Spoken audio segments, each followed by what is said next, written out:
We build a service using the same techniques as when we build components and custom pipes. We start by creating the service class. We specify a clear class name appropriate for the services it provides. Use Pascal casing where each word of the name is capitalized. Append service to the name, and don't forget the export keyword. We then decorate the service class with the injectable decorator. Don't forget the @ prefix, and since the decorator is a function, follow it with open and closing parentheses. This particular decorator is not always required, but it is a good practice to add it.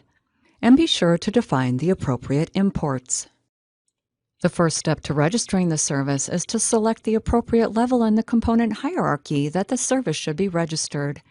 Use the root app component if the service is shared throughout the application. If only one component needs the service, register it directly within that component. Otherwise, select a common ancestor of the components that need the service. In the selected component's metadata, use the provider's property to register the service.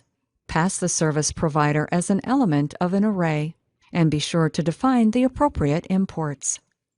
In any class that needs the service, specify the service as a dependency.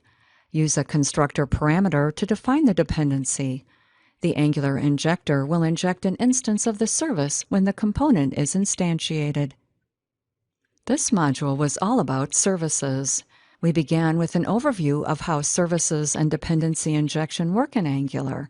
Then we walked through how to build a simple service. We defined how and where to register the service with Angular, and we examined how to define the service as a dependency so the service instance is injected into any class that needs it. In this module, we built the product data service and registered it with the app component. So our product list component no longer has hard-coded products. Next up, we'll see how to modify the service to retrieve data using HTTP.